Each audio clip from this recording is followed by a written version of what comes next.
ይህ በኢትዮጵያ ኒው ሚሊኒየም 2000 ፕሬየር ቼን 247 የሎጥ ጉበኞች ማዕከል እየተዘጋጀ የሚቀርብ ሳምንታዊ የጸሎት ፕሮግራም ነው። ቅዱሳን በያላችሁበት አብራችሁን በጸሎት ትተጉ ዘንድ በጌታ ፍቅር እንጠይቃችኋለን።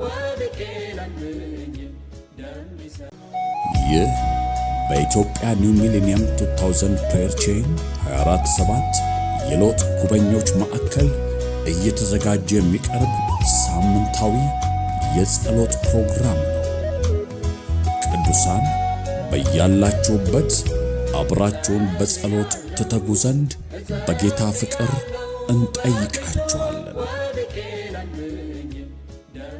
እግዚአብሔር ይመስገን። እስቲ አንዴ ቆመን እንጸልይና እንጀምራለን። እግዚአብሔር አባት እናመሰግናለን። አሁንም እንድትረዳን እንጸልያለን። አሁንም የቃል ፍቺ ይብራልን። አሁንም የቃልህን እውነት ግለጥልን። የሰራዊት ጌታ እግዚአብሔር፣ የሰራዊቱ አዝማች እግዚአብሔር በኢየሱስ ስም አሁንም አንተን ጋበዝንህ። መንፈስ ቅዱስ አሁንም ወደ እውነት ምራን፣ አሁንም አስተምረን፣ አሁንም ስፍራውን ተቆጣጠር። እኔም ባሪያህ የአፌ ቃል የልቤ ሐሳብ በአንተ ፊት ያማረ ይሁን። ስለ ሁሉም ተባረክ በጌታ በኢየሱስ ስም አሜን። እግዚአብሔር ይመስገን። የሰይጣንን የውጊያ ዓላማ ነው እየተመለከትን የነበረው። እንግዲህ ከእረፍት በፊት የመንፈሳዊ ውጊያን ምንነት አይተናል። እንደገና የሰይጣንን የውጊያ ዓላማ እያየን ነበረ። ምንድን ነው ብለናል? የሰይጣን የውጊያ ዓላማ ዋናው የውጊያ ዓላማው የእግዚአብሔርን ሐሳብ መቃወም ነው ብለናል። እግዚአብሔር ይመስገን። ተቃዋሚ ነው። ከፍጥረቱ ጀምሮ ከስሙ ጀምሮ እሱ ተቃዋሚ ስለሆነ በየትኛውም ምድር፣ በየትኛውም ዘመን፣ በየትኛውም ትውልድ መጽሐፍ ቅዱስ ላይ ብትመለከቱ ሁል ጊዜ የእግዚአብሔር ሐሳብ ያለበትን ሰው፣ ሀገር፣ ምድር፣ ትውልድ ያልተቃወመበት ጊዜ የለም። ሁል ጊዜ ይቃወማል። ሁል ጊዜ መቃወም ስራው ነው፣ ተልኮው ነው፣ ማንነቱ ነው እሱ።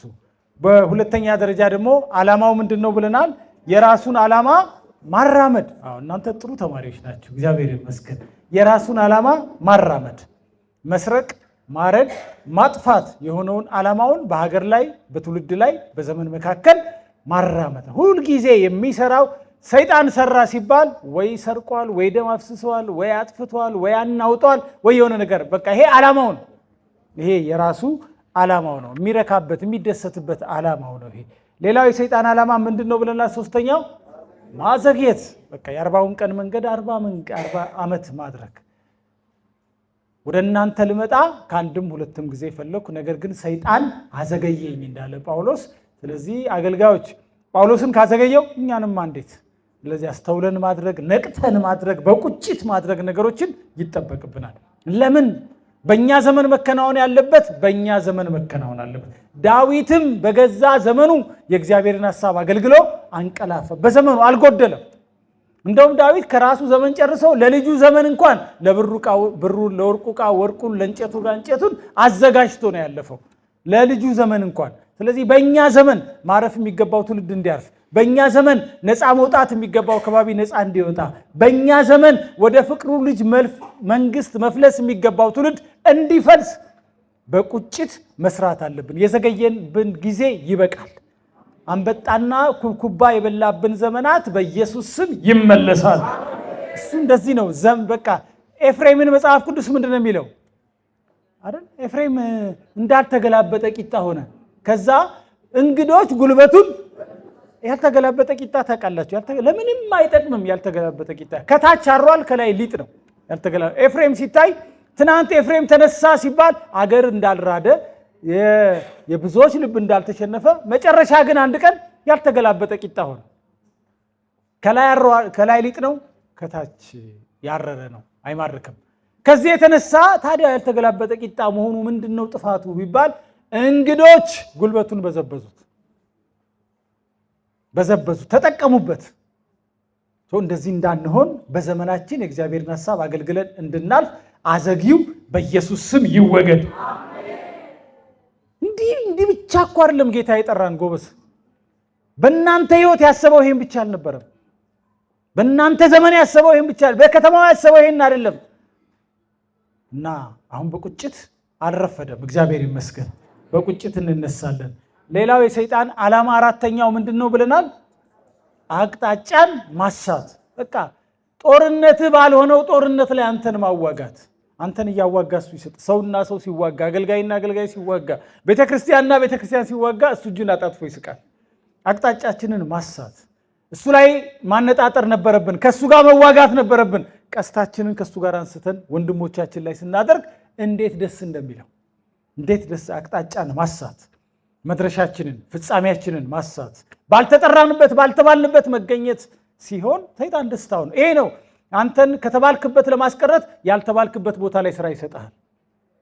ይሄ ሰይጣን ዓላማ ነው። እንዳንስተው እግዚአብሔር ይርዳን። አሜን። ሔዋን እኮ ኖራለች፣ በልታለች፣ አይኗም ተከፍቷል። ግን ከእግዚአብሔር ሐሳብ ጎላለች። ከእግዚአብሔር አጀንዳ ጎለዋል። ዋናው ዓላማው ከእግዚአብሔር ሐሳብ መጉደላቸው እንጂ ቢበሉ ቢጠጡ እሱ ጉዳዩ አይደለም። እና ይሄንን አለመሳት ይገባናል። አሜን። አምስተኛው አሁን የምንለው ማለት ነው የሰይጣን የውጊያ ዓላማ አምስተኛው መረጋጋትን ማጥፋት ነው። የውጊያው ዓላማ መረጋጋትን ማጥፋት። ማርቆስ ምዕራፍ 9 ቁጥር 25 ላይ እንደዚህ ይላል። ማርቆስ ወንጌል ምዕራፍ 9 ቁጥር 25 ላይ እንደዚህ ይላል። ኢየሱስም ሕዝቡ እንደገና ሲራወጥ አይቶ ይላል። ሕዝቡ ሲራወጥ አጋንንቱ ሲያራውጠው አይቶ እርኩሱን መንፈስ ገሰጸውና አንተ ዲዳ ደንቆሮ መንፈስ እኔ ያዝሃለሁ፣ ከእርሱ ውጣ፣ እንግዲህም አትግባበት አለው። አየህ፣ የሰይጣን ዓላማ ልጁን ማንፈራገጥ ብቻ አይደለም። የሰይጣን ዓላማ ልጁ ውስጥ ሆኖ መፎከር ብቻ አይደለም። የሰይጣን ዓላማ ሕዝቡን ማራወጥ ነው። ኢየሱስም ያየው ሕዝቡን ሲያራውጥ ነው። ሕዝቡን ሲያራውጥ አይቶ አንድ ጊዜ አይደለም ሁለት ጊዜ ደጋግሞ አድርጎታል። ሕዝቡን ያናውጠው ነበር፣ ያራውጠው ነበረ።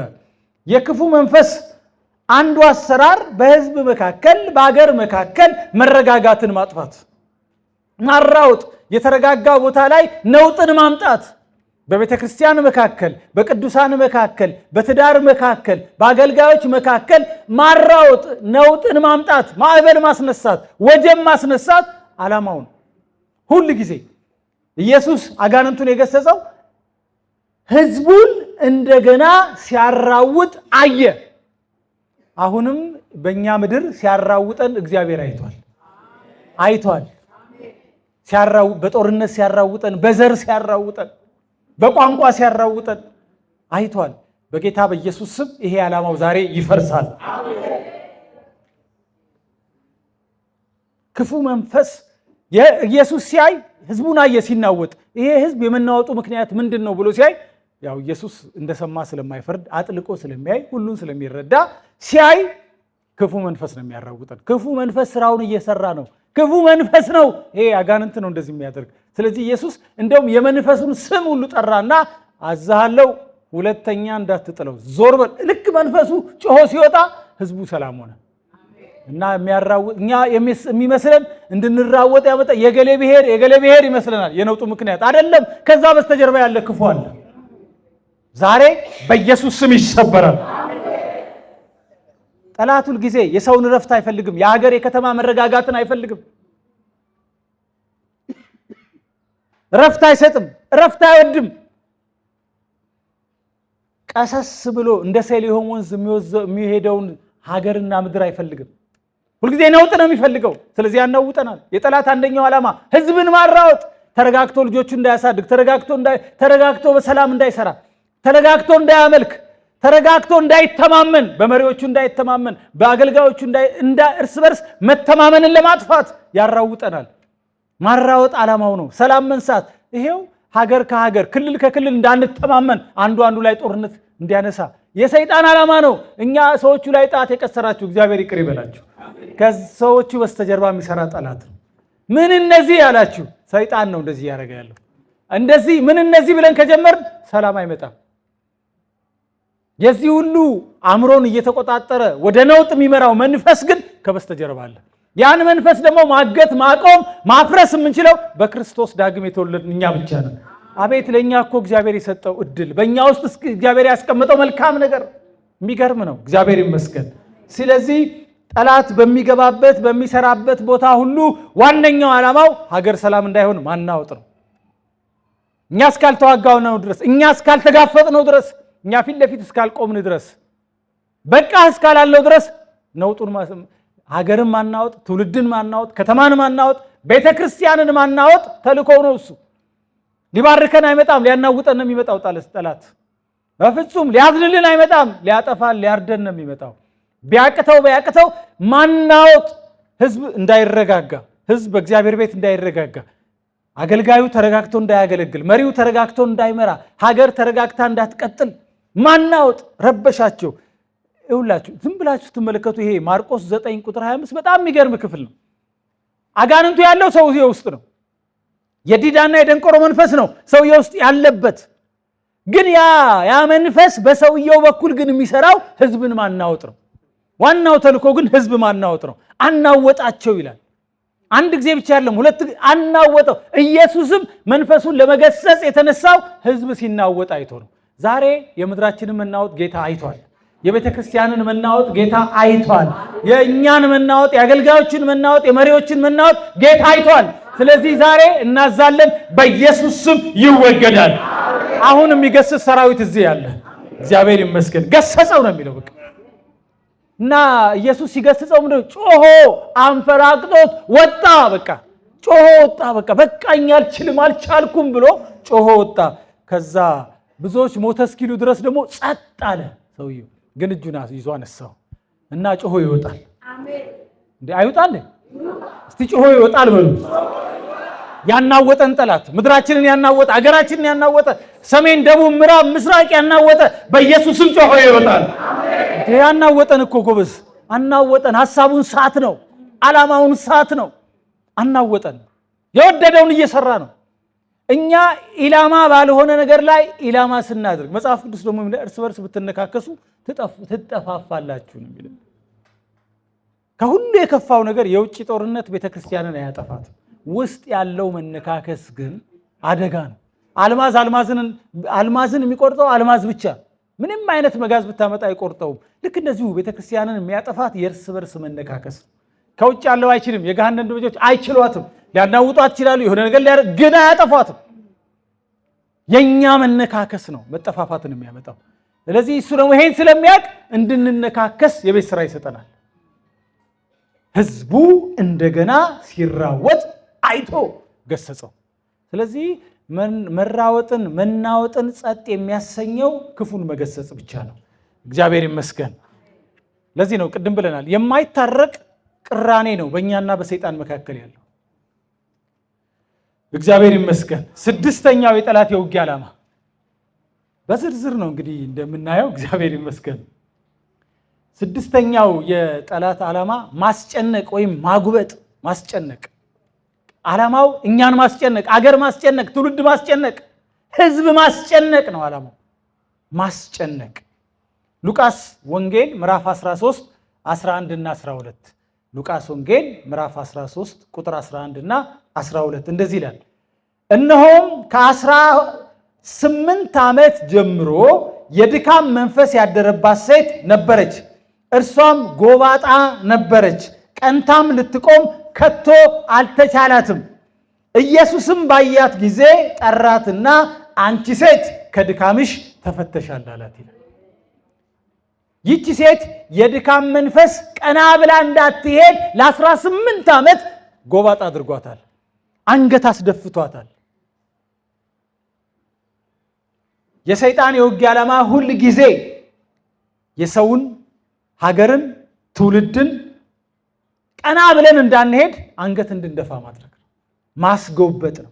ቀና ብለን እንዳንሄድ አምላካችን በሰጠን ማንነት፣ አምላካችን በሰጠን ሰላም፣ አምላካችን በሰጠን የዘላለም ሕይወት እንዳንደሰት ቀና ብለን እንዳንሄድ። በዘመን መካከል እንደኛ እኮ የታደለ የለም። አእምሮን የሚያልፍ የእግዚአብሔር ሰላም አለን። በሰላማችን እንዳንደሰት ቀና ብለን እንዳንሄድ ማጎበጥ። ይኸው ሰይጣን ክርስቶስ በቀራንዮ መስቀል ያደረገልንን ነገር በሙሉ መከልከል፣ መቃወም አይችልም። ግን አንድ ነገር ይችላል፣ እኛ እንዳናውቀውና እንዳንደሰትበት ማድረግ። እኛ በተሰጠን ሙላት፣ በተሰጠን የህይወት ሙላት፣ በተሰጠን የጸጋ ሙላት፣ በተሰጠን ነገር በሙሉ ያንን ተቀብለን በዚያ ደስተኞች እንዳንሆን የተለያየ ነገር ይሰራል። ከዚህ ውስጥ አንዱ ይችን ሴት አጎበጣት። ማስጎበጥ በቃ በዘመን መካከል አጉጦ መሄድ እንዴት ያሳዝናል። ጎብጣችሁ ሄዳችሁ ዛሬ በኢየሱስ ስም ቀና ትላላችሁ። በሞትና በትንሣኤው ያገኘነውን ነገር እንዳንረዳ በማድረግ በተቃራኒው ጎብጠን እንድንሄድ፣ አንገት ደፍተን እንድንሄድ፣ የበታችነት እንዲሰማን ማድረግ የሰይጣን አንዱ የውጊያ ዓላማ ነው። አማኞች ሀገርና ትውልድ ቀና ብለው እንዳይሄዱ። እንደኛ እኮ ቀና ብሎ መሄድ የሚገባው ኃጢአቱ የተተወለት ከአምላኩ ጋር የታረቀ የጥል ግድግዳው የፈረሰለት እግዚአብሔር ይመስገን። እንደኛ እኮ ማናል? ኃጢአተኛው ቀና ብሎ እየሄደ ኃጢአቱ የተሰረየለት አንገት ደፍቶ ይሄዳል። ይሄ የሰይጣን ዓላማ ነው። በኢየሱስ ስም የሚያጎብጥ ጠላት ዛሬ ይሰበር። ሸክም ያበዛብሃል፣ ቀንበር ያበዛ። እቺን ሴት በድካም መንፈስ መታት፣ አጉጣ እንድትሄድ ሸክም የሚያበዛብን እሱ ነው። ስለዚህ ባገኘው አጋጣሚ ሁሉ ለማስጨነቅ፣ ለማጉበጥ በድካም መንፈስ የሚመታ መንፈስ ዛሬ ነቅተንበታል። በኢየሱስ ስም ይሰበር። ዛሬ ይሰበር፣ ይሰበር። በኢየሱስ ስም ቀና ብላችሁ ትሄዳላችሁ። አርባ ምንጭ ቀና ብላ ትሄዳለች። ምርጥ ሪሶርስ እያላት፣ ምርጥ ነገር እያላት እግዚአብሔር በቸርነቱ ስንት ነገር ሰጥቷል። ጎብጣ እንድትሄድ ቀና እንዳትል አንገት እንድትደፋ ያደረገ መንፈስ በኢየሱስ ስም ይሰበራል። ስንት ነገር ኢንቨስት አድርጎባችሁ እግዚአብሔር ልጁን ሰጥቷችሁ፣ ምንም ነገር ሊተካው የማይችለው አንድ ልጁን ሰጥቷችሁ፣ ነገር ግን ሰይጣን ምንም እንደሌለን እያስጎበጠን ያለ ዛሬ ሐሳቡን አንስተው በኢየሱስ ስም ስራው ይፈርሳል። እጆቻችሁን አንሱ። በጌታ በኢየሱስ ስም እኔ እናገራለሁ። ያስጎበጣችሁ ክፉ ዛሬ ይሰበር፣ በኢየሱስ ስም ይሰበር። በኑሮ ያስጎበጣችሁ ይሰበር፣ በአገልግሎት ያስጎበጣችሁ ይሰበር። እግዚአብሔር ይመስገን። ታውቃላችሁ ጌታን ማገልገል እኮ በሰማይና በምድር ካሉ ነገሮች ሁሉ ትልቅ እድል ነው። ግን ትልቅ እድል ተሰጥቶን ስቲል ጎብጠን እንድንሄድ የሚፈልግ ጠላት አለ። እንዳንደሰት በአገልግሎታችን የሰማይና የምድር ጌታን ማገልገል በዘመን መካከል የሚገኝ እድል ነው። ይሁዳም ለዚህ አገልግሎት ታድሎ ነበር ይላል። ግን ይሁዳን ሰይጣን አሳተው። በኋላ እንመለከተዋለን። በ30 ብር የችን አገልግሎት አቃሎ ሄደ፣ አሳተው እና ለዚህ ነው ብዙዎች ብዙ ጸጋ ተሰጥቷቸው ብዙ ነገር ተሰጥቷቸው ግን በአገልግሎታቸው ከመርካት ከመደሰት ይልቅ በጥቂት ነገር ይታለላል። ሰይጣን ዓላማው ይሄ ነው፣ በጥቂት ነገር ማታለል። በኢየሱስ ስም ይሰበራል። ህዝብን የሚያስጨንቅ ያጎበጣችሁ፣ ያስጨነቃችሁ፣ እዚችው ኑሮ ላይ ብቻ እንድታተኩሩ ያደረጋችሁ መንፈስ ዛሬ በኢየሱስ ስም ይሰበራል። በኢየሱስ ስም ይሰበራል። በኢየሱስ ስም ይሰበራል። አሜን። እንግዲህ ወየለት ሰይጣን ዓላማውን እየገለጥንበት ነው። እግዚአብሔር ይመስገን። ሌላው ሰባተኛው የሰይጣን የውጊያ ዓላማ ይሄንን ቅድምም ነግሬያቸዋለሁ። የቀናውን መንገድ ማጣመም ነው ብያቸዋለሁ።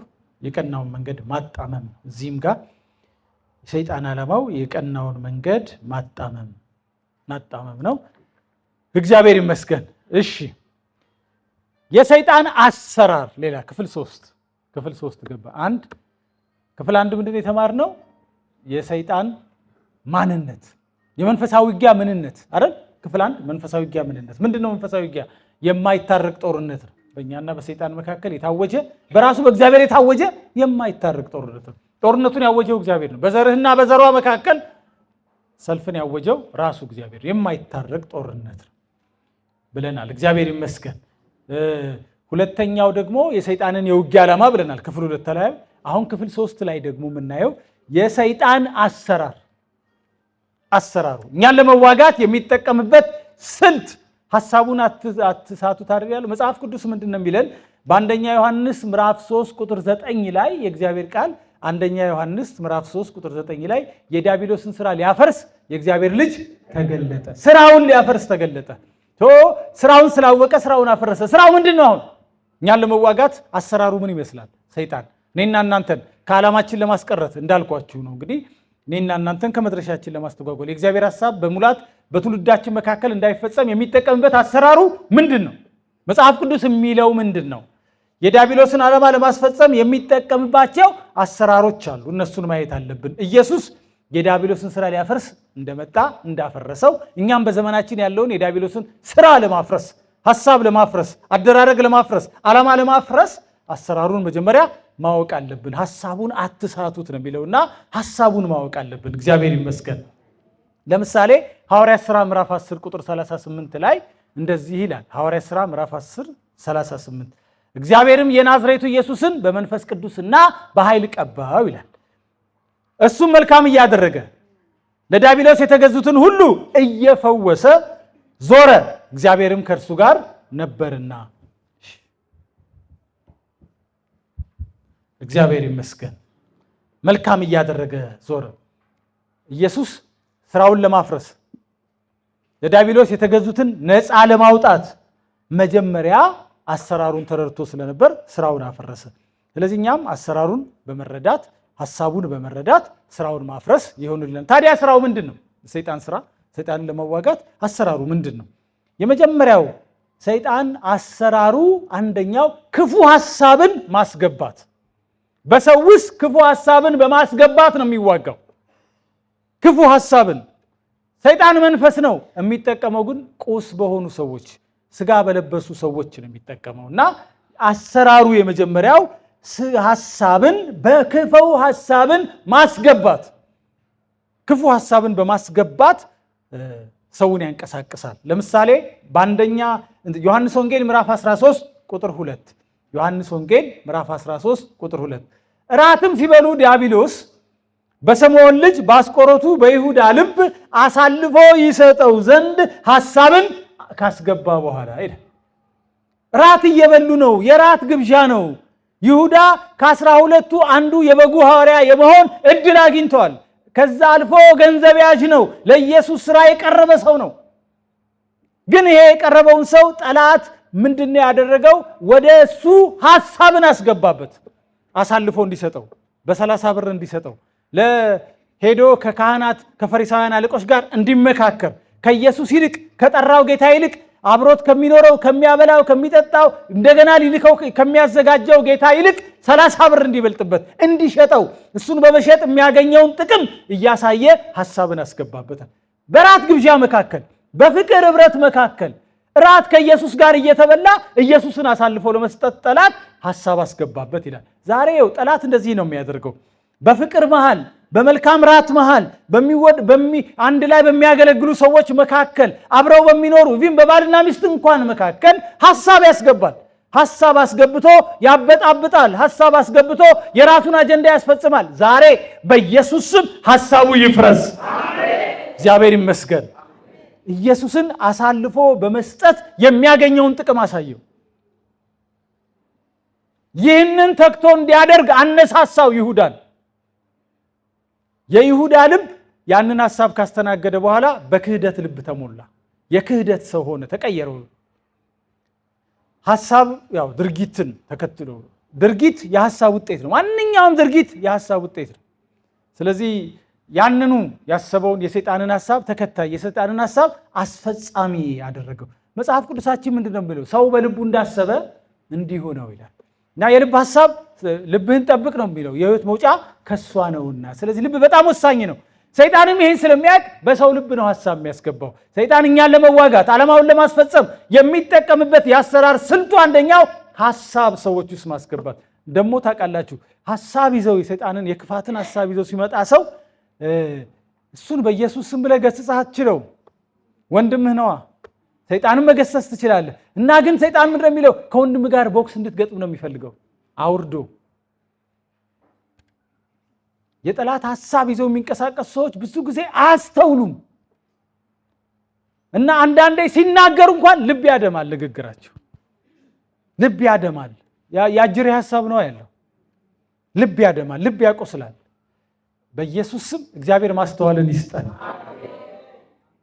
ሐሳብ ያቀናል፣ ሐሳብ ያጣምማል። ሐሳብ አንድ ያደርጋል፣ ሐሳብ ይለያያል። ምን ችግር የለበትም።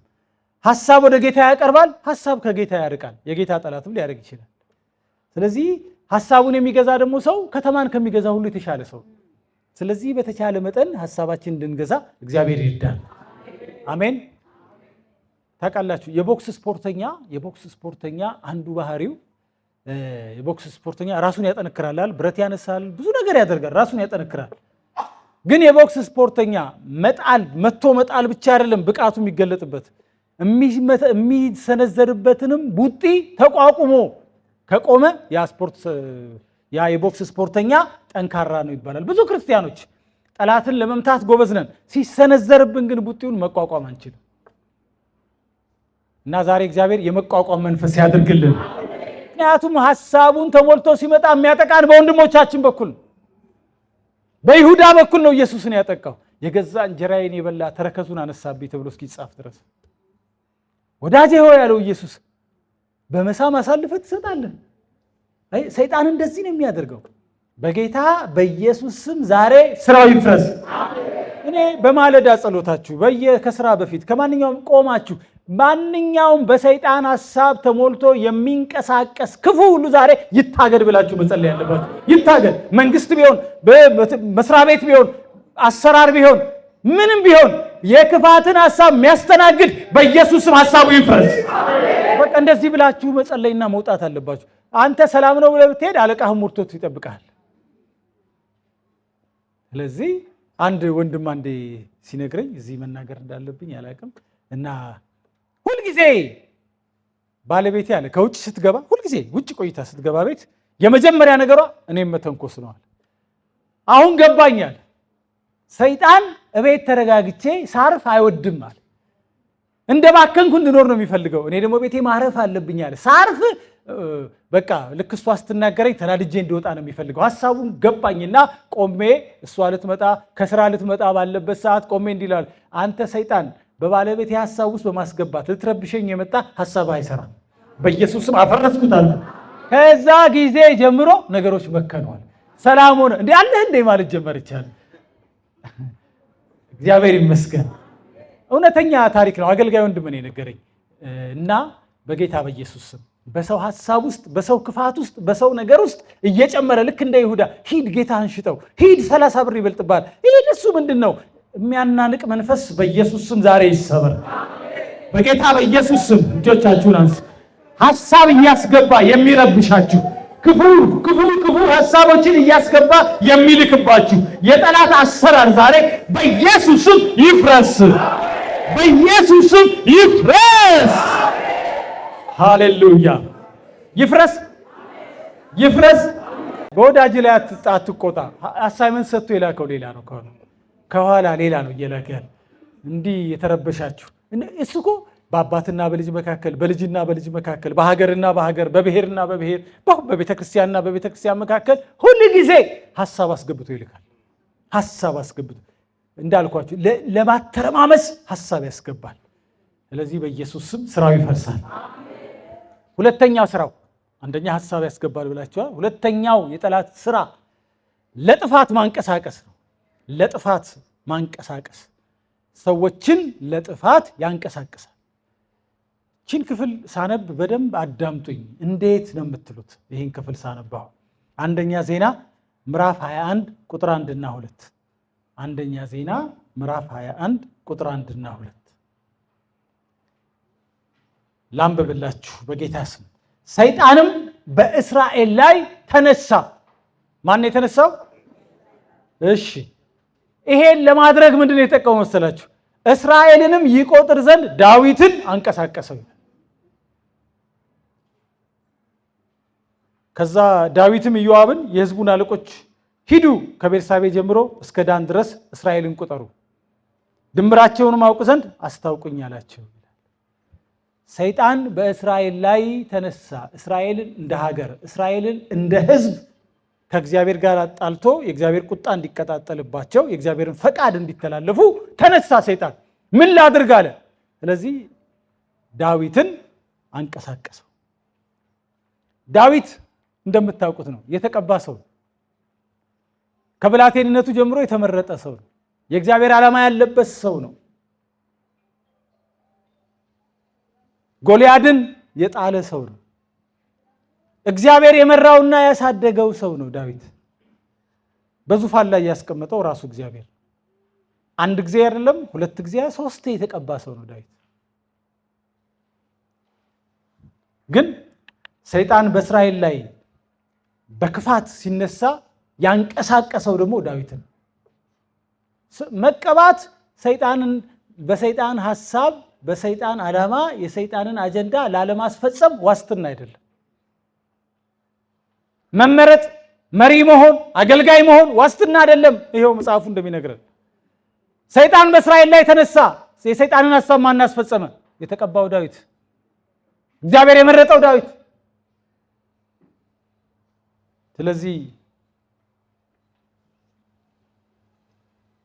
እግዚአብሔር የሚወደውን እንዳያደርግ፣ እግዚአብሔር የማይወደውን እንዲያደርግ፣ እግዚአብሔር የማይፈልገውን እንዲያደርግ አንቀሳቀሰው። ሁላችንም ወገኖቼ ጸጋ ቢሰጠን እግዚአብሔር ይመስገን። ግን በጸጋ መሞላት በጸጋ ማገልገል ማለት ሁል ጊዜ ትክክል ነን ላይሆን ይችላል። መንቃት አለብን። ዲያብሎስ ላይ የማንን ሐሳብ ነው እያገለገልኩ ያለሁት? የማንን ዓላማ ነው እያራመድኩ ያለሁት? ሰይጣን ሁል ጊዜ ስራው ለጥፋት ማንቀሳቀስ፣ ቀንና ሌሊት በየት በኩል ይሄን ሰው፣ ይሄን ቡድን፣ ይሄን ሀገር፣ ይሄን ትውልድ፣ ይሄን አጥቢያ ለጥፋት ላንቀሳቀስ ነው የሚለው። ለጥፋት ማንቀሳቀስ። ሕዝቤን እስራኤልን ትጠብቅ ዘንድ የተባለው ሰውዬ ለሕዝቡ እስራኤል እግዚአብሔር እንዲቆጣ ምክንያት የሆነበት ክፍል ነው። ግን ዳዊት ፈልጎ አይደለም ሰይጣን ያንቀሳቀሰው። አንዳንዴ ፈልገን አይደለም ሕዝቡን ለመበደል የሆነ ነገር ከእግዚአብሔር ሐሳብ ለመጉደል ፈልገን ላይሆን ይችላል። ግን ሁል ጊዜ ራሳችንን ማየት አለብን። ይሄ የማደርገው ነገር በጌታ ፊት ተቀባይነት አለው ወይ? ይሄ የማደርገው ነገር እንደ እግዚአብሔር ቃል ነው ወይ? ነው ወይስ የኔ ልብ ጥንካሬ ነው? ወይስ የኔ እኔነት? መለየት መቻል አለብን። እግዚአብሔር ማስተዋልን ይስጠን። ለዚህ ነው ለጥፋት አንቀሳቀሰው። እኔ ፓስተርነት ያለም ዋስትናዬ እንደ እግዚአብሔር ቃል መኖሬ እንጂ እንደ እግዚአብሔር ቃል ማገልገሌ እንጂ ዋስትናዬ ታይትሉ አይደለም። ዋስትናዬ ንጉሥ መባሉ አይደለም። የዳዊት ዋስትና የእግዚአብሔርን ሐሳብ ማገልገሉ እንጂ። ደስ የሚለው ግን ዳዊት ምልስ ነው። ወዲያው ተመለሰ፣ አስተካከለ። መጨረሻ እንኳን አዲስ ኪዳን ራሱ ሐዋርያት ሥራ ምዕራፍ 7 ላይ ሲነገርለት እንደ ልቤ የተባለ ሰው ነው የሚለው። እግዚአብሔር እንደ ልቤ ያለው ሰው ነው የሚለው። እግዚአብሔር ይመስገን። ስለዚህ ዛሬም ጠላት የእግዚአብሔርን ሐሳብ ለማቃወም ሰዎችን በተሳሳተ መንገድ እንደሚያስነሳ እንደሚያንቀሳቅስ መረዳት አለብን። አንድ ሰው በተሳሳተ መንገድ ሲንቀሳቀስ ስታዩ በቃ በከሱ በስተጀርባ ያንቀሳቀሰውን አካል በኢየሱስ ስም ስታግዱት ሰውዬ ወደ ልቡ ይመለሳል። አሁን እኛ ግን እያደረግን ያለነው ምንድን ነው? ሰውዬ የተሳሳተ ሐሳብ ሄዳል፣ እኛም በተሳሳተ መንገድ ሄደን ማሸነፍ ነው የምንፈልገው። ጎበዝ፣ መጽሐፍ ቅዱስ ክፋትን በክፋት አሸንፍ አይልም። አይደለ እንዴ? ይላል እንዴ? ባሎች ከሚስቶቻችሁ ጋር ስትጋጩ በመሸነፍ አሸንፉ። እኔ አንዳንድ ጋብቻ ሰዎችን ሳማክር ሰዎች ተጣልተው ሲመጡ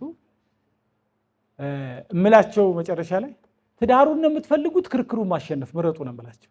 እንዲህ አርጋኝ እንዲህ አርጎኝ ምናምን ሲሉ ጥሩ፣ ግን አሁን እናንተ ዋናው ዓላማችሁ የመጨረሻ ገባችሁ ትዳራችሁን ማዳን ነው ወይስ ክርክሩን ማሸነፍ? ክርክሩን አሸንፈ ትዳሩን እኮ ታጣዋለህ። እሱ ነው ዓላማ ወይስ ተሸንፈ ትዳሩን ማዳን? እና አንዳንድ ጊዜ መጠንቀቅ አለብን። እግዚአብሔር የሰጠንን የቃል ኪዳን ትዳር እንዳንበትን፣ እግዚአብሔር የሰጠንን አገልግሎት እንዳንበትን፣ እግዚአብሔር የሰጠንን ሕዝብ እንዳንበትን ቆም ብለን እንደ ቃሉ ነገሮችን ማሰብ አለብን። አሜን። ለጥፋት ማንቀሳቀስ የዲያብሎስ ስራ ነው፣ የዲያብሎስ ሐሳብ ነው ሁል ጊዜ። ያን ጊዜ ዳዊትን አንቀሳቅሶ አላቆመም። ዛሬም ብዙዎችን እያንቀሳቀሰ ባሪያዬ ዳዊትን አገኘሁት፣ ቅዱሱን ቅባቴን ቀባሁት፣ እጄ ትረዳዋለች፣ ክንዴ ታጸናዋለች። በቃ ምን ያልተባለለት የዓመፃ ልጅ መከራ ይጨምርበት መዓት ነገር ተብሎለታል። ግን አንድ ቀን አንቀሳቀሰ። አንድ ወቅት ላይ ግን አንቀሳቀሰ። ፕሊስ ጥሩ ነው ጸጋ፣ ጥሩ ነው ቅባት፣ እግዚአብሔር ይመስገን ጨምሮ ይቀባችሁ።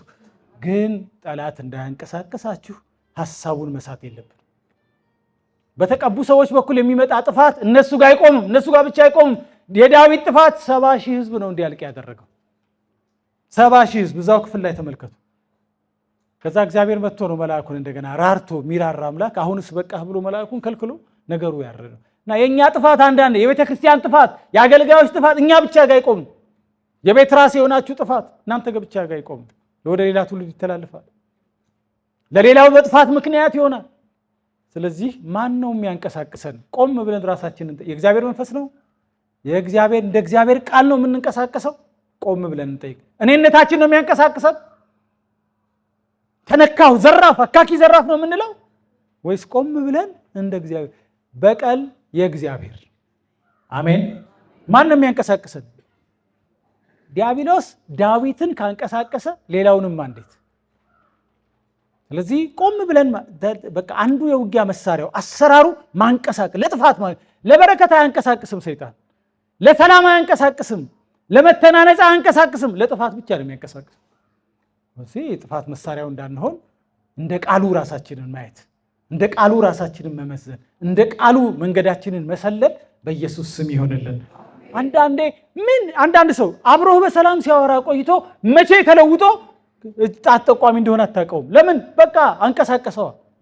ያን ጊዜ ቆም ማለት፣ ያን ጊዜ ወንድምህን ገንዘብ አድርግ፣ እሱ ያንቀሳቀሰውን መንፈስ ስበረው። አሜን። በእናንተ ላይ፣ በቤታችሁ፣ በትዳራችሁ፣ በአገልግሎታችሁ፣ በስራችሁ ላይ ጠላት ያንቀሳቀሳቸው ሰዎች በሙሉ የጎዷችሁ፣ ያሳዘኗችሁ ከነሱ በስተጀርባ ያንቀሳቀሰው መንፈስ ዛሬ በኢየሱስ ስም ይሰበር፣ በኢየሱስ ስም ይሰበር።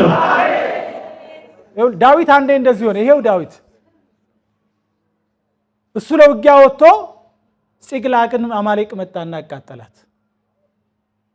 ከዚያ በኋላ በቃ ለማልቀስ ኃይል እስኪያጣ ድረስ አለቀሰ። ያልሆነው ነገር የለም። የሚገርመው ግን አብረውት የነበሩት ህዝብ ይሄን ሰውዬ ባንከተል ኖሮ፣ ይሄ ሰውዬ ባይመራን ኖሮ ያለን ነገር ሁሉ አይቃጠልም ብለው ድንጋይ ይዘው ሊወግሩት ተነሱ ይላል። የማረከባቸው ማን ነው? አማሌቅ። ድንጋይ ያነሱት ማን ነው? ዳዊት ላይ። እንደዚህ ነው እኮ አንዳንዴ ድንጋይ የምናነሳበትን እግዚአብሔር በኢየሱስ ስም በትክክል ያሳየን።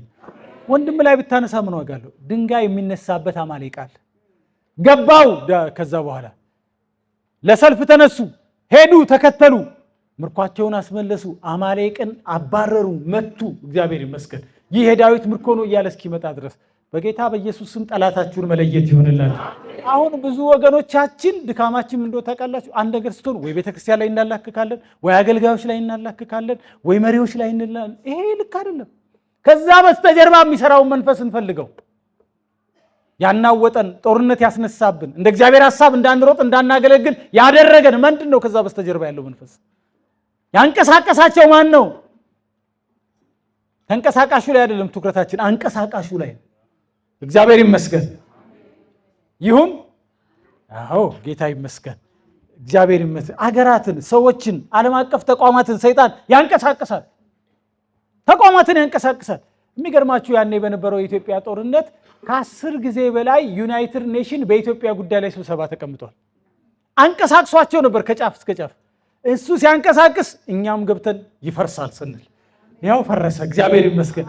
ታላላቆችንም ታናናሾችንም ያንቀሳቅሳል። ሁል ጊዜ የምናደርገውን ስናደርግ እንደ እግዚአብሔር ቃል ነው ወይ ማድረገው? እንደ መንፈስ ቅዱስ ምስክርነት አለኝ ወይ ብለን ቆም ብለን የእግዚአብሔር ፈቃድ ነው ወይ የሄድኩበት ያለው ነገር ብለን ማሰብ አለብን። አሜን። ሶስተኛው የጠላት አሰራሩ ታውቃላችሁ፣ መደንፋት ወይም መፎከር፣ መጮህ፣ መደንፋት፣ መፎከር። ይሄ መገለጫው ነው።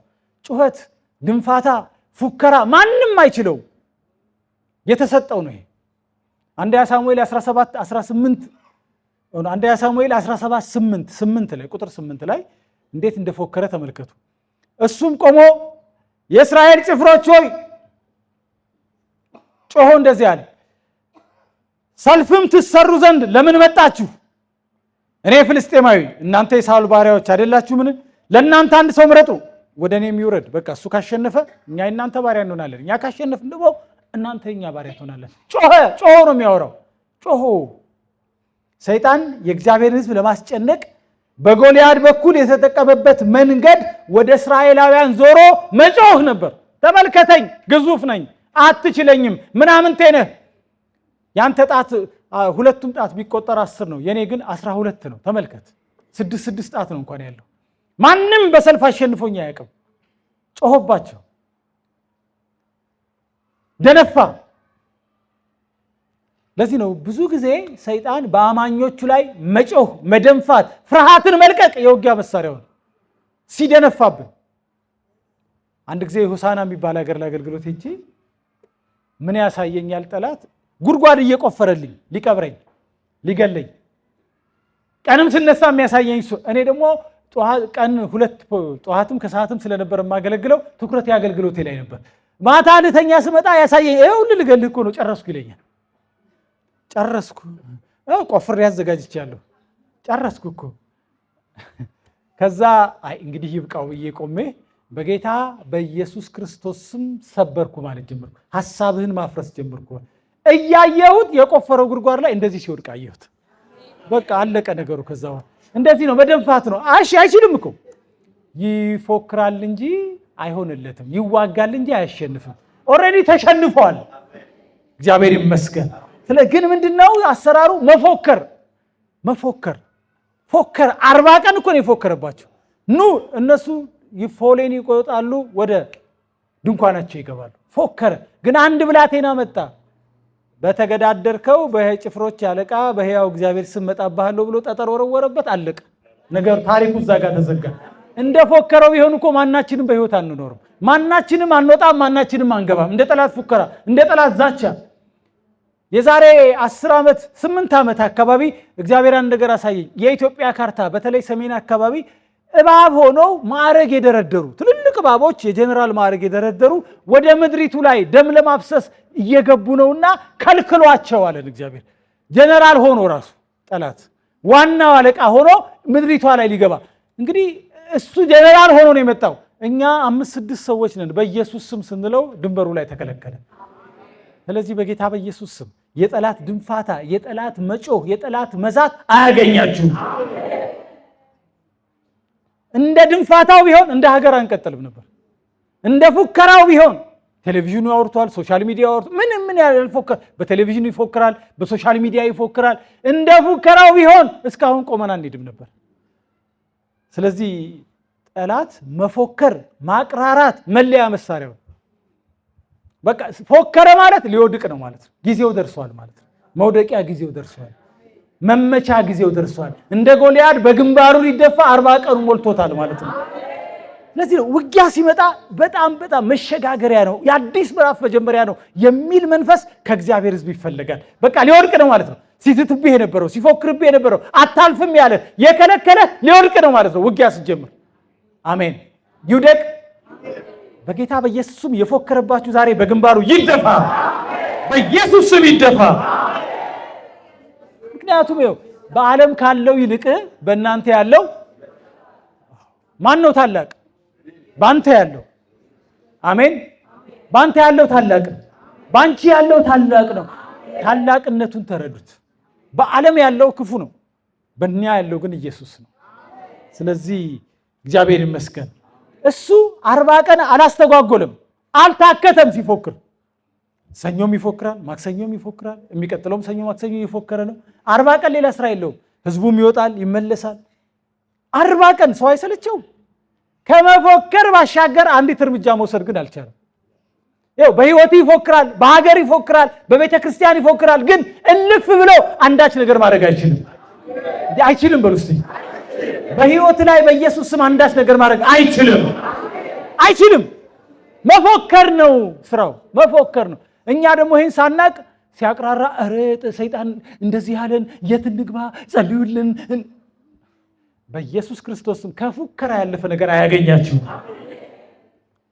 ሐዋርያት እየዛቱ ሲፎክሩባቸው ተሰበሰቡና ሐዋርያት ሥራ ምዕራፍ 4 ቁጥር 17 ላይ ተሰበሰቡና ጌታ ሆይ አሉ ወደ ዛቻቸው ተመልከት በቃ ዝተውብናል ወንጌል እንዳንሰራ ሐሳብህን እንዳናስፈጽም ፈቃድህን እንዳናስፈጽም እየዛተብን ነው ወደ ዛቻቸው ተመልከት አለቀ ልክ ይሄን ጸሎት ሲጸልዩ ምድር ተናወጠ እንደገና የኃይል መንፈስ ተቀበሉ እግዚአብሔርን ይመስገን በኢየሱስ ዛቻ ስትሰማ ፉከራ ስትሰማ ጸብ አይደለም መፍትሄው ቁምና ጌታ ሆይ ወደ ዛቻቸው ተመልከት በሉ አሜን ይኸውላችሁ አንድ ጊዜ አንድ ወንጌላዊ አሁን ኤርትራ እስር ቤት ለብዙ ጊዜ ታስሮ ተፈቷል እና ያ ወንጌላዊ ጋምቤላ ወንጌል ይመሰክራል በጣም እንደዚህ ለወንጌል ስራ ሁሉ ነገሩ የተሰጠ ሰው በደርግ ጊዜ ነው ወንጌል እየሰበከ የጋምቤላ አንደኛ ጸሐፊ የኢሰፓ አንደኛ ጸሐፊው በአጋጣሚ በዛ ያልፍ ነበር። አንተ አለው ወንጌል ሰብክ ሰምቶ አንተ ሁለተኛ እዚች ምድር ላይ አልፈልግም አለው። ላይ ሁለተኛ ወንጌል ስትሰብክ ባይህ አለቀ ያንተ ነገር እዚህ ምድር ላይ አትኖርም አለው። ገለሃለሁ ማለቱ ነው። ይሄ ወንጌላዊ በጣም የገባው ነው። ቆመና እንደዚህ አለ፣ ጌታ ሆይ ቀደምኩት አለ። ወደ ዛቻው ተመልከት፣ የፎከረውን አይተሃል፣ የዛተውን ሰምተሃል። እኔ ወንጌል ነው እየሰራ ያለሁት፣ ወንጌል ስራዬ ላይ ዝቷል፣ ወደ ዛቻው ተመልከታል። በሶስተኛው ቀን ያ የፎከረው ሰውዬ ባሮ ሐይቅ ውስጥ ገብቶ ሞቶ ተገኘ። በጌታ በኢየሱስ ስም ጠላት ይፎክራል እንጂ ምንም አያደርጋችሁ። እስቲ በዛቻው አልደነግጥም በሉ፣ በፉከራው አልናወጥም በሉ። ለምን ትናወጣለህ? ለምን ትደነግጣለህ? በዓለም ካለው ይልቅ ጠላት በየቀኑ እኮ ሳይፎክርብን አይውልም። በየቀኑ ነው የሚፎክርብን። ስለዚህ እንደዛቻቸው ማድረግ ቢችሉ ኖሮ ሐዋርያትም ያን ሁሉ ፍሬ ባያገኙም ነበር። እንደዛቻቸው ማድረግ ቢችሉ ኖሮ አሰርን ባሉበት ሰዓት እንኳን መልአክ መጥቶ ነው ያስፈታው። ከዛ ልብሰ መንግስቱን ለብሶ ሄሮድስ መናገር ሲጀምር ከሱ ምግብ የሚቀበሉ ሰዎች ደግሞ ይሄ የሄሮድስ የሰው ድምፅ ሳይሆን የእግዚአብሔር ድምፅ ነው እያሉ በፎከሩ ጊዜ የእግዚአብሔር መልአክ መጥቶ በትል ተበልቶ እንዲሞት ነው ያደረገው። አይቻልም፣ ገደብ ማለፍ አይቻልም። በእኛና በጠላቶቻችን መካከል ገደብ አለ፣ ማለፍ አይችልም። ያዕቆብን እኮ እንኳን መንካት ነው ያለው ላባን፣ በክፉ ብትናገረው እንኳን ተጠንቀቅ ነው ያለው። ክፉ መናገር እንኳን አይፈቀድልህም። በኢየሱስ ስም በአምላካችሁ ማረፍ ይሁንላችሁ። ለጠላት ዛቻ የደነገጣችሁበት የፈራችሁበት ጊዜ ከዚህ በኋላ በቃ። እሱ ማስበርገግ ስፍራ ማስለቀቅ ነው ዓላማው። ዛቻው አንተ ስፍራው እንድትለቅለት ነው። አንተ በፍርሃት ውስጥ አንተ እንድትንቀጠቀጥለት ነው። ዛቻ ትልቁ መሳሪያ ነው። ፉከራ ትልቁ መሳሪያው ነው። የሚያደርግ ሰው እኮ ያን ያህል አይፎክርም። እሱ ማድረግ ስለማይችል መፎከር ነው። ሰው መፎከር ድሮኛ ልጆች ሆነን እግዚአብሔር ይባርካቸው የድሮ የሙሉ ወንጌል አገልጋዮች። እኔ ዘማሪ ነበርኩና እዛ ዲኳየር የሚባል ትዝ ይላችሁን ቀጠና ሙሉ ወንጌል እና ኑ እናንተ ዘማሪዎች እኮ ከአጋንንት ጋር ብዙ ልምድ የላችሁ የሚሉና አጋንንት የሚወጣላቸውን 5፣ 6፣ 7 ሰዎች ያስገቡና በሩን ይቆልፉብናል፣ አስወጡና ነው ይሉናል። እግዚአብሔር ይባርካቸው፣ የእውነት እግዚአብሔር ይባርካቸው። ከዛ እንጋፈጣለን በቃ። ከዛ እንዲህ ይላል ልታስወጣው ሲል አንተ ዘርህን ነው የምጨርሰው ይላል። ዘርህን ነው የምጨርሰው። እውነት የመሰላቸው እኔ ሁለተኛ አጋንንት አላስወጣም ያለዋል። እውነት ግን ፉከራ ከፉከራ በላይ ቢሆንለት ዘርህን አይደለም ትውልድን መጨረስ ይፈልጋል። ግን አይችልም። እስቲ አይችልም በሉ። ኧረ በኢየሱስ ስም የድንጋጤ መንፈስ ይወገድ። አትደንግጡ። እሱ ዛቻ ልማዱ ነው። ፉከራ ልማዱ ነው። ማቅራራት ልማዱ ነው። 40 ቀን 40 ሌሊት ነው የፎከረው፣ ግን አልቻለም። እንደዛ ከሚፎክር ለምን አንድ እርምጃ ሄዶ አይዋጋቸውም ነበር? ጠዋትም ሲፎክር ማታም ለምን አይሄድም ነበር? ከቻለ በልዑል መጠጊያ የሚኖር ሁሉን በሚችል አምላክ ጥላ ውስጥ ያድራል። በቃ ያን ጥላ ማንም አልፎ አይገባም። ያንን ማደሪያ ማንም ገፍቶ አይገባም። አሜን። መቅሰፍት ወደ ቤትህ አይገባም። እግዚአብሔር ይመስገን። በኢየሱስ በሰጠን አዲስ ሕይወት በኢየሱስ እንደገና መደሰት ይሁንላችሁ። አይችልም፣ ይፎክራል እንጂ ኢትዮጵያ ላይ ስንት ፎክሯል። በሲኤንኤን ፎክሯል፣ በቢቢሲ ፎክሯል። ተበታተነች፣ አለቀላት። ምን ያላለን ነገር አለ? አበቃላቸው። ፎክሯል። በሶሻል ሚዲያ ፎክሯል። በተለያዩ የዓለም መሪዎች አንደበት ፎክሯል። ግን አልተቻለም። አንዳንድ አምባሳደሮች ሀገሪቷን ለቀው እስኪወጡ በቃ ኢትዮጵያ አብቅቷላታል ብለው ለቀው ሲሄዱ አይተናል። ፎክሯል። ግን ከፉከራ በቀር አይችልም። አሜን። በጌታ በኢየሱስ ስም እናንተ ላይ የተዛተ ዛቻ ሁሉ ዛሬ ፈረሰ። እናንተ ላይ የተፎከረ የጠላት ፉከራ ሁሉ በኢየሱስ ስም ፈረሰ። በአገልግሎታችሁ፣ በጤናችሁ፣ በኑሯችሁ፣ በስራችሁ ላይ የታሰበ የጠላት ፉከራ ዛሬ ፈረሰ። ዛቻው የፈረሰ ይሁን። አሜን። አሏቸው እኮ ደቀ መዛሙርትን እየዛትን እንንገራቸው፣ ሁለተኛ በዚህ ስም እንዳይሰብኩ። ሁለተኛ በዚህ ስም ምክንያቱም በእጃቸው የታወቀ ምልክት ተደርጓል። አገሩ ሁሉ ኦሬዲ ያውቆታል። ከተማዋ በትምህርታቸው ተሞልታለች። ኢየሱስ ያድናል የሚለው ትምህርት ኢየሩሳሌምን ሞልቶታል። ማስቀረት አንችልም። ስለዚህ የምናደርገው ምንድነው አሉ የሸንጎ ኃላፊዎቹ። እንዛት፣ ያው የአባታቸው ልጆች አይደሉ? እንዛት። ከዛ ደቀ መዛሙርት እግዚአብሔርን መታዘዝ ነው ያለብን እናንተን አሉ። እኛ ብንሞትም ብንድንም የእግዚአብሔር ነን፣ የምንታዘዘውም እግዚአብሔርን ነው። አለቀ ነገሩ። እዚህ ጋር ቆመ። ሁሉ ቋንቋቸው ተደበላለቀ። ተዋቸው አለ አንዱ ተነስቶ፣ ተዋቸው እነዚህ ሰዎች አለ። እግዚአብሔር ይመስገን። አቋማችን በጣም ወሳኝ ነው። ለመንፈሳዊ ውጊያ ያለን የእምነት አቋም፣ የእምነት መረዳት፣ የእምነት ጽናት በጣም ወሳኝ ነው። በዛቻ የምትደነግጥ ከሆነ በቃ ሳትዋጋ ተሸንፈሃል ማለት ነው። ሳትዋጋ ተሸንፈሃል። አቋማችን እጅግ በጣም ወሳኝ ነው። እግዚአብሔር ይመስገን። አሜን። እኔ እንጃ እዚህ ጋር ስለያዘኝ ነው ጠንከር አድርጌ እየተናገርኩ ያለሁት። አትደንግጡ። ጠላት ያለው በሕይወታችሁ አይሆንም። ጠላት ያሰበው በምድራችን አይሆንም። ጠላት ያሰበው በትውልዳችን አይሆንም። ዛቻው ከዛቻነት አያልፍም። ከንግግር አያልፍም። ከንግግር አይዘልም። አሜን። እግዚአብሔር ይመስገን። አይዘልም። አንድ ጊዜ ካናዳ ውስጥ የሚያገለግል አንድ ሰው እንደዚህ ያለኝ አለ። ሰይጣን መጥቶ ያንተ ልጆች አፍሪካ ውስጥ እንደዚህ አይነት ቦታ ነው የሚውሉት፣ እንደዚህ አይነት እርሻ ውስጥ ነው ሲጫወቱ የሚውሉት። ደግሞ ትክክል ነው አለ። አንተ የረበሽከኝ ስላልተውከኝ ማረገውን ልንገርህ አለኛል። ልጆችህን ባበደ ቀበሮ አስነክሼ እገልብሃለሁ፣ አንተን በዚህ ነው የምበቀልህ አለኛል። ደነገጥኩ አለ። ምክንያቱም እሱ ካናዳ ነው ያሉት፣ ልጆቹ ቤተሰቡ ያለው አፍሪካ ነው። ብር ብሎ እንኳን አይደርስላቸውም። ደነገጠ። ምን ላድርግ ጌታ? ምን አስደነገጠህ አለኛል። ጌታ ምን ላድርግ ስል ምን ያስደነግጠሃል? እዚሁንና ልጆችህ የሚጫወቱበትን ከባቢ ሁሉ በደሜ ቀጠረው አለኛል። ከዛ በኢየሱስ ደም ቀጠርኩት አለ። አለቀ በቃ። በሶስተኛው ቀን ሚስቴ ከአፍሪካ ደወለችልኛል። ዛሬ እኮ እኛ ሰፈር አዲስ ነገር ሆናል። ምን ሆነ? ልጆቻችን የሚጫወቱበት የኛ እርሻ ሰፈራችን ዙሪያ በሙሉ የኛን ድንበር ሳይነካ ወደ እኛ ድንበር ሳያልፍ ዙሪያውን ከ7 በላይ ያበደ ቀበሮ ሞቶ ተገኛለች። እግዚአብሔር ይመስገን። ጌታ ይባረክ። እገድልሃለሁ አይደል ያለው? አይችልም። አሜን። ካናዳ መጥቶ ሰይጣን ፎከረ። ነገር ግን እግዚአብሔር ከካናዳ ሆኖ ባሪያውን በደም ከባቢውን እንዲቀጠር አደረገው። ከዛ በኋላ ራሱ የላካቸው ሰራዊቶቹ አለቁ። ጎልያድ እንደወደቀው ቀበሮቹም ወደቁ። ስለዚህ ባካችሁ ጠላት ቀንና ሌሊት ነው የሚያጓራው። ያ በጌርጌሲኖን የነበረው ሰው እኮ ምንድን ነበር የሚያደርገው? ጌርጌሲኖን የነበረው በዚያ መንገድ ይላል መጽሐፍ ቅዱስ ማንም ሰው አልፎ አያውቅም ይላል። ለመጀመሪያ ጊዜ ያለፉት ኢየሱስና ደቀ መዛሙርቱ ናቸው። ማንም አልፎ አያውቅም። ለምን? ይጮሃል፣ ይፎክራል፣ ይደባደባል። ሰንሰለት እንኳን መታሰር አይችልም ነበር። ማንም በዛ መንገድ አላለፈም። በኢየሱስ ስም እየፎከረ እየዛተ እንዳታልፉ ከከለከላችሁ መንገድ ላይ ዛሬ ይወገዳል።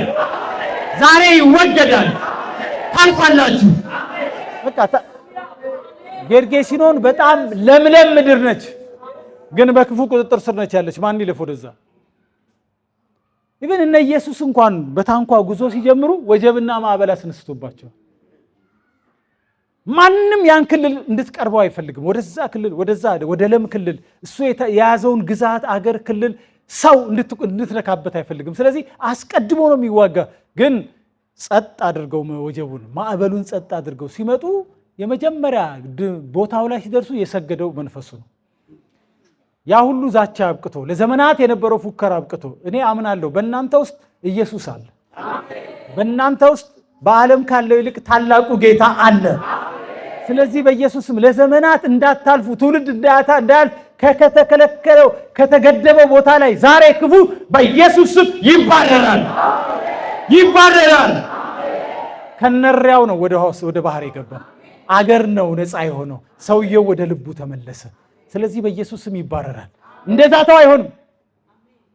ፎከ በመቃብር እያደረ ቀንና ሌሊት እየጮኸ በቃ ያውቁታል ወይ ጮኸ ደግሞ ብሎ ሰው ሁሉ ነው የሚረበሸው እየጮኸ። እኔ ቤቴ ፊት ለፊት የፈረንጅ ውሻ ብለው አምጥተው ውሻው ሲያላዝን መንፈስ እንደሆነ እንዴት ሪቴት እንደሚያደርግ አንድ ቀን ታገስን። የፈረንጅ ውሻ ባህሪው ነው ብለን ታገስን። የፈረንጅ ውሻ ባህሉ ነው ብለን ታገስን። እንደ ነገሩ አልሆነም የኛ ትዕግስት። ከዛ አንድ ቀን ፊት ለፊት ነው ግቢያችን። የኔ ግቢ ይሄ ነው፣ የነሱ ግቢ ይሄ ነው። ልክ ሲጮህ እኔም ከቤቴ ወጣሁና ግቢው ላይ ሆኜ እጄን እየዘረጋሁ በኢየሱስ ስም አንደበትን ዘጋው እያልኩ ነው። እሱ ላይ አንደበትን ዘጋው ብዬ ስጸልይ የቤቷ ሰራተኛ አድርሶ ጣላት ማለት ጀመረች። ያው እስቲ ያቅታቸው ድረስ አልሄድም ብዬ እኔም ጠበቅኳቸው። የአርሴማ ጠበል ሞከሩ የምናምን። አሁን ልክ ሲያቅታቸው በሬን አንኳኩ። ፓስተር እባክህን አለን። አሁን መሄድ ይችላል። አሁን ይችላል። ቀድመ ብትሄድ እኮ የአርሴማ ጠበል ነው። እግዚአብሔር ይመስገን። ከዛ በቃ ተሰበሰበ የሰፈሩ ሰው ሁሉ፣ ዘበኞቹ ምኑ፣ በቃ የሰፈሩ አካባቢ ሰው ሁሉ ጉድ እያየ ተሰበሰበ። አሁን ሰው ሲሰበሰብ እኔ አዝሃለሁ 3 ጊዜ ሳዝህ ጮኸት ትወጣለህ አልኩት እየሰሙ። 1 በኢየሱስ ስም፣ 2 በኢየሱስ፣ 3 በኢየሱስ ስም አለቀ ሄደ። ከዛ ለወንጌል ለመመስከር እድል አገኘና በቃ ወንጌልን ለመናገር እድል አገኘ። እግዚአብሔር ይመስገን። አያችሁ ጌታ ኢየሱስ ብለን ጀመርን። እግዚአብሔር ይመስገን። እና እባካችሁ በጌታ በኢየሱስ ስም የጠላት ፉከራና ዛቻ እናንተ ባላችሁበት አገር ምድር ዛሬ ይገልበጥ። ሀገር ላይ የዛተ በኢየሱስ ስም ይገልበጥ። እናንተ ባላችሁበት ከተማ ላይ የሚዝት ክፉ በኢየሱስ ስም ይገልበጥ። አይሆንም፣ ይገልበጥ። እስቲ ይገልበጥ። እንደገና እንደገና እንደገና አንፈቅድለትም። እስካሁን እሱ አስተዳዳሪ የሆነ ይመስል ሲፎክር ኖሯል፣ ሲዝት ኖሯል። ነውጥ አስነሳለሁ፣ ጸብ አስነሳለሁ፣ ደም አፋሳለሁ፣ ገላለሁ እስካሁን ሲፎክር ነበር። ዛሬ ግን 40ኛው ቀን ደርሷል። በግንባሩ ይደፋል፣ የሚዝተው ይገለበጣል። ወደ ዛቻቸው ጌታ ይመለከታል። ወደ ዛቻቸው ተመልከታል። እግዚአብሔር ይመስገን። አሜን አሜን አሜን። እግዚአብሔር ይመስገን። እስቲ ተራው የአርባ ምንጭ ነው፣ ተራው የኛ ነው። እስካሁን ዝቶ የለ፣ ዛሬ ግን በግልጽ በኢየሱስ ስም ይወድቃል። የውጊያ መሳሪያው አንዱ መዛት ነው፣ መፎከር ነው። ተግባርም አይችልም። እኔና እናንተ ካለን ድረስ አይችልም። እግዚአብሔር ይመስገን። ሌላው ስራው ሌላው 4ኛው ማስተዋልን መጋረድ ነው። ማስተዋልን ይጋርዳል። ምን ሆኖ ነው ይሄ ትልቁ ሰው እንኳን ይሄን ማስተዋል ያቃተው እስክትሉ ድረስ 8 ፒኤችዲውን ይዘው ትንሿን የጠላት አሰራር ግን ላያስተውል ይችላል። ስለዚህ የጠላት አሰራር ማስተዋልን በመጋረድ የእግዚአብሔርን ነገር እንዳንረዳ ማድረግ ነው። ማስተዋላችንን ይጋርዳል። ማርቆስ 4:15 እንደዚህ ነው የሚለው። ማርቆስ ወንጌል ምዕራፍ 4 ቁጥር 15 በሰሙት ጊዜም ሰይጣን ወዲያው መጥቶ በልባቸው የተዘራውን ቃል ይወስዳል። በቃ እንዳያስተውሉት፣ እንዳይኖሩት፣ እንዳይተገብሩት በልባቸው የተዘራውን ቃል ይወስዳል ይላል። ሰይጣን የሚለውጠውን፣ የሚያቆመውን፣ የሚያጸናውን የጌታ ቃል ሰምተን እንዳናስተውል ማስተዋላችንን የሚሰርቅ እንዳናስተውል። ፕሮግራም በመካፈላችን ሰይጣን ችግር የለበትም። በመዘመራችን በማሸብሸባችን እግዚአብሔር ይመስገን። ግን ማስተዋል እንዳንችል የተዘራውን ቃል ይወስዳል። እንደኛ ትምህርት ብዛት ቢሆን፣ እንደሚነገረው የወንጌል ቃል ብዛት ቢሆን ብዙ ማስተዋል ነበረብን። ግን ከበር ስንወጣ የሚሰርቀን ጠላት አለ። ሁልጊዜ አሰራሩ ህዝብና ቤተክርስቲያን የጌታን ቃል እንዳያስተውሉ ማድረግ ነው። እንዳያስተውሉ፣ የሚመጣውን የመንፈስ ቅዱስ ድምፅ እንዳያስተውሉ፣ የእግዚአብሔርን ቃል እውነት፣ መርህ፣ ስርዓት፣ አደራረግ እንዳያስተውሉ ማድረግ ነው። አሁን ጌታ እኮ ይናገራል በየቦታው። ዛሬ ጌታ ተናገርን ብለን አጨብጭበን ከ3 ቀን በኋላ ጌታ ምን አለን ብንል በትክክል እንኳን መናገር አንችልም። ማስተዋልን ይወስዳል። ማስተዋልን ገንዘብ እንዳናደርግ ነው የሚሰራው። የማያስተውል ህዝብ ደግሞ መጽሐፍ ቅዱስ እንደሚል መገልበጡ የግድ ነው። አሁን ያለንበትን፣ አሁን እያለፍንበት ያለውን እንዳናስተውል ያደርገናል። ለምን እንደተቸገርን፣ ለምን እንደታከትን እንዳናስተውል ያደርገናል። ማስተዋልን ነው የሚሰርቀው። አሁን የጌታ መንፈስ ለሀገርና ለምድር ምን እያለ ነው? እንዳናስተውል። አሁን መንፈስ ቅዱስ ከህይወታችን፣ ከቤተ ክርስቲያን፣ ከከተማችን ምን ይፈልጋል? እንዳናስተውል። እሱ ሲናገረን እንዳናስተውል። ይሄ አሰራሩ ነው። ማስተዋልን ይሰርቃል። የእግዚአብሔርን ሐሳብ እንዳናስተውል፣ የእግዚአብሔርን ቃል እንዳናስተውል፣ የመንፈስ ቅዱስን ምሪት፣ የመንፈስ ቅዱስን ፈቃድ እንዳናስተውል፣ በፈቃዱ ቁጥጥር ስር እንዳንሆን፣ በፈቃዱ እውነት እንዳንመራ ማስተዋላችንን ይወስዳል። ለፈቃዳችን እንጂ ለፈቃዱ እንዳንኖር ያደርጋል። ክርስቲያን እዚህ ምድር ላይ እስካለ ድረስ ሊኖር የተፈቀደለት ህይወት የእግዚአብሔርን ፈቃድ መኖር ነው። ለራሳችን ፈቃድ ሞተናል። ለእግዚአብሔር ፈቃድ ነው ሕያው የሆን ነው። ለእግዚአብሔር ፈቃድ ነው እንድንኖር የተጠራ ነው። ግን ማስተዋላችን ሲወሰድ ለራሳችን ስሜት፣ ለራሳችን ፈቃድ፣ ለራሳችን ሰልፍ ኤጎ እንድንኖር ያደርገናል። ለዚህ ነው ዛሬ ማስተዋላችን በኢየሱስ ስም ይመለስ። ይመለስ። እስቲ አስተውላለሁ በሉ። እግዚአብሔር ይመስገን። አምስተኛው ከማስተዋል ባሻገር አምስተኛው አሰራሩ እንክርዳድን መዝራት። ይሄ በጣም ፕራክቲካል ነው። እስካሁን የምነግራችሁ አዲስ ኪዳን ላይ ያሉ ተግባራዊ የጠላት አሰራሮችን።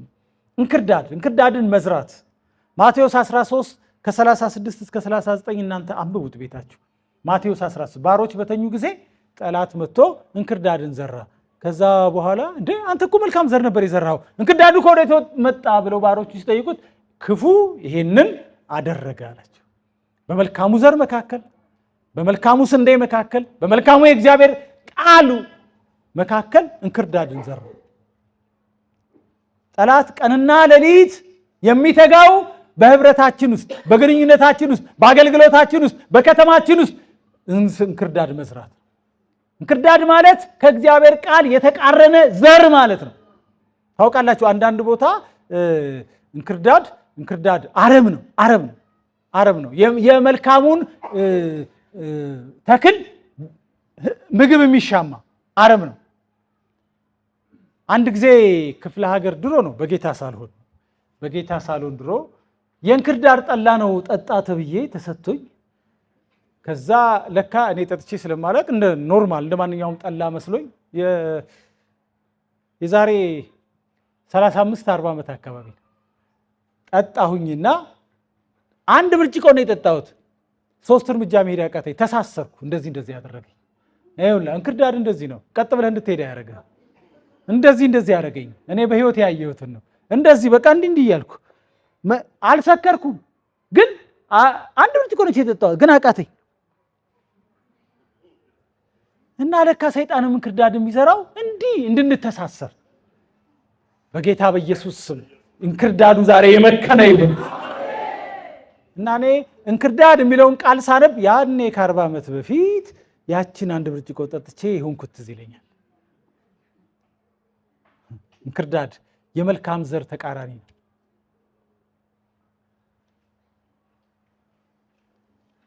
መልካሙ ዘር በተመጣጠነ ምግብ እያገኘ እንዳያድግ የሚሻማ ነው እንክርዳድ። ሌላ ምንም ጥቅም የለውም። የሰይጣንና የመንፈሳዊ ሰራዊቱ አሰራር ሁልጊዜ በመልካም ዘር መካከል እንክርዳድ መዝራት፣ ከቃሉ የተቃረነ ሐሳብን መዝራት ነው። ግን ደስ የሚለው ጌታ ኢየሱስ ምን አለ? አባቴ ያልተከለ ሁሉ ይነቀላል ብሏል። ሰው ነው የዘራው፣ ክፉ ነው የዘራው፣ ሰይጣን ነው የዘራው። ስለዚህ በኢየሱስ ስም ይነቀላል። እዚህ ማቴዎስ 15 ቁጥር 13 ላይ የሚለው ይሄን አይደል? ማቴዎስ 15:13 እርሱም መልሶ የሰማዩ አባቴ ያልተከለው ተክል ሁሉ ይነቀላል። የሰማዩ አባቴ ያልተከለው ተክል ሁሉ ይነቀላል። ዲያብሎስ የተከለው ማንኛውም እንክርዳድ ከሰው ልብ ላይ ይነቀል፣ ከሰው አእምሮ ላይ ይነቀላል። ዘመን ያስረዘመ ብዙ ሰዎች የተቀበሉት የብዙ ሰዎችን አመለካከት ያበላሸ እንክርዳድ ዛሬ በኢየሱስ ስም ይነቀላል። ይነቀል። አሁን እኮ ክርስቲያን ተብለን እኩል አንድ ቸርች ገብተን አንዳንዱ ጋር እኮ እንክርዳዱ ስራውን ሰርቷል። ይገርማል። ሶሻል ሚዲያ ብታዩ በክርስቲያኖች የሚጻፈው እውነት ይሄ ሁሉ ሰው ክርስቲያን ነው ትላላችሁ። እንዲህ ነው እንደኛ ወንጌል ያስተማር ነው፣ እንዲህ ነው እንደደከም ነው። አንድ ብለውኛል አንድ አባት፣ እኛ እኮ ይሄ ትውልድ እንዲሆን አይደለም ዘመናችንን የሰጠነው። አሁን አገልግለው እረፍት ላይ ናቸው ያሉት እና በጣም ሲያነቡ በጣም ተገርመው እንደዚህ ነበር እንዴ ዘመኔን ያሳለፍኩት አሉ። አይደለም አባቴ፣ ጠላት እንክርዳድ ዘርቶብን ነው። ስለዚህ የኛ ኃላፊነት እንክርዳዱን ማንቀል ነው። ያው ይላል እኮ በቀኑ መጨረሻ እንክርዳዱ ሲነቀል ወዴት ነው ይሄዳል የሚለው? ወደ እሳት ይሄዳል። ስለዚህ ዛሬ በኢየሱስ ስም እንክርዳድ ይነቀል። አሜን። እሺ፣ ስድስተኛውን እችን ብዬ ከፈቀዳችሁልኝ እችን ብዬ እንጸልያለን። እግዚአብሔር ይመስገን። እንክርዳድ ላይ ነው ያለ ነው። እንክርዳድ ሌላው ስድስተኛው እንቅፋት መሆን። አሰራሩ ጠላት ሁልጊዜ እንቅፋት መሆን። እንቅፋት ያስቀምጣል ብቻ አይደለም፣ ራሱ እንቅፋት ይሆናል ራሱ። ማቴዎስ 16:23 እንደዚህ ይላል። ማቴዎስ 16:23 እሱ ግን ዞር ብሎ ጴጥሮስን ወደ ኋላ ሂድ አንተ ሰይጣን፣ የሰውን እንጂ የእግዚአብሔርን አታስብም፣ እንቅፋት ሆነህብኛል አለው ይላል። የሰውን እንጂ የእግዚአብሔርን አታስብም፣ እንቅፋት ሆነህብኛል። ለመስቀል ሞት እንቅፋት ሆነህብኛል። ለተልእኮ ፍጻሜ እንቅፋት ሆነህብኛል። ዞር በል ወደ ኋላ ያለው እሞታለሁ ሲለው ኢየሱስ አይሁንብህ ብሎ ጴጥሮስ ወደ ኋላ ወስዶ ሲገስጸው፣ በግልጽ ግን ኢየሱስ እንደዚህ አንተ ሰይጣን፣ የሰውን እንጂ የእግዚአብሔርን አታይም፣ እንቅፋት ሆነህብኛል።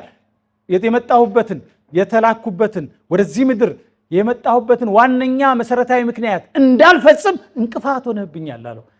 ስለዚህ ነው ዛሬ ተልኳችን እንዳንፈጽም፣ የተወለድንበትን መሰረታዊ ምክንያት እንዳንፈጽም፣ በከተማችን ያለውን የእግዚአብሔር አጀንዳ እንዳይፈጸም ሰይጣን ሁል ጊዜ እንቅፋት መሆን ይፈልጋል። እንቅፋት ነው አሰራሩ፣ እንቅፋት ነው። እንቅፋት ማለት አደናቅፎ የሚጥል ማለት ነው። እንቅፋት ማለት ከተልእኮ ከፍጻሜ የሚያስተጓጉል ነገር ማለት ነው። እንቅፋት ማለት አድካሚ ነው። እንቅፋት ሲመታ ትደክማለህ፣ ትወርቃለህ። ከዛ በዚህ መንገድ አትሄድም፣ አቋርጠህ አቅጣጫ ቀይረህ ትሄዳለህ። ያ ደግሞ ለጠላት ደስታው። እንቅፋት ሆነህብኛል አለ። ማንን ነው እንደዚህ ያለው? ሰይጣን ግን በማ በኩል ነው የተናገረው? አንዳንዴ በወገኖቻችንም በኩል የሚያመጣው ሐሳብ እንቅፋት ሊሆንብን ይችላል። ግን ኢየሱስ ጥሩ ትምህርት አስተማረን። እዚህ ጋር ጴጥሮስን አይደለም አንተ ሰይጣን ብሎ አድሬስ አደረገው። በትክክል ሰይጣን ነው እንቅፋት እንድትሆንብኝ ያደረገዋል። እግዚአብሔር ይመስገን። ስለዚህ ከዓላማ የሚያስተጓጉል ከዓላማ እንቅፋት የሚሆን ከትንቢታዊ ርስታችሁ ሊያጎድል እንቅፋት የሚሆን ዛሬ በኢየሱስ ስም ይሰበራል። እንቅፋት ይነሳል። ሄዳችሁ ተጋጭታችሁ እንድትመለሱ የሚያደርግ ሄዳችሁ ነክታችሁ ነገር ወዲያ ማዶ ያለው ነገር ላይ እንዳትገቡ የሚያደርግ እንዳትሻገሩ የሚያደርግ እንቅፋት በኢየሱስ ስም ዛሬ ይሰበራል። እስቲ እንቅፋቱ ይሰበራል በሉ። ዲያብሎስ እንቅፋት ነው። አሰራሩ እንቅፋት ማኖር ነው። የአገልግሎት እንቅፋት ነው። የትውልድ እንቅፋት ነው። የከፍታ እንቅፋት ነው። የሽግግር እንቅፋት ነው። የሰላም እንቅፋት ነው። እንቅፋት ሰው ላይ ሰው አይደለም ለሰው እንቅፋት ዲያብሎስ ዞር በል አንተ ዲያብሎስ፣ የሰውን እንጂ የእግዚአብሔርን አታስብምና እንቅፋት ሆነህብኛል። ለስንቶቻችን እንቅፋት ሆኗል መሰላችሁ? አንዳንዶቻችሁ እኔ የሚሰማኝ ነው የምናገረው፣ አንዳንዶቻችሁ የት መድረስ ነበረባችሁ? ዘግይታችኋል። አንዳንዶቻችሁ እግዚአብሔር ካየላችሁ ቦታ ላይ ለምን እንቅፋት መጣ?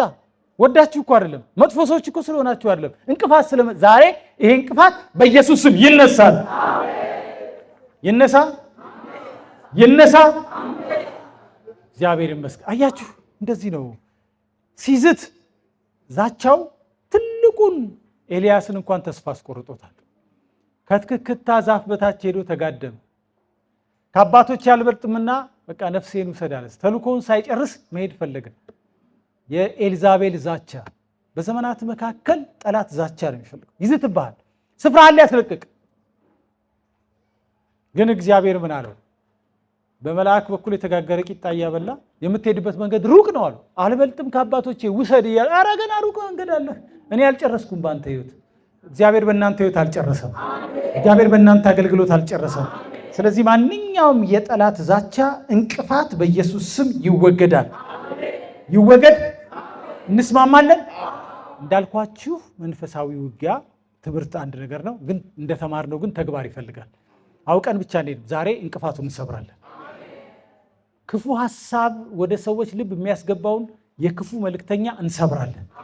ቆመን እንጸልያለን። አሁን ሺክራባዲ ለቦስ ሺክራባዲ ለባጀዲ ለቦስ እስቲ ንግሱ በቃ ሲል እግዚአብሔር ነብይ ላከለት። እኔ ካንተ ጋር ነኝ ያለው እግዚአብሔር ሁሉ ጊዜ ውሳኔያችንን ይፈልጋል፣ ምላሻችንን ይፈልጋል። ዛሬ በቃ ስትሉ የእግዚአብሔር ክንድ ከእናንተ ጋር ይሆናል። የእግዚአብሔር አቅም ከእናንተ ጋር ይሆናል። እስከ ዛሬ ያደረግከኝ ነገር ሁሉ በቃ እያላችሁ አሁን እዘዙት እናንተ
ይህ በኢትዮጵያ ኒው ሚሌኒየም 2000 ፕሬየር ቼን 247 የሎጥ ጉበኞች ማዕከል እየተዘጋጀ የሚቀርብ ሳምንታዊ የጸሎት ፕሮግራም ነው።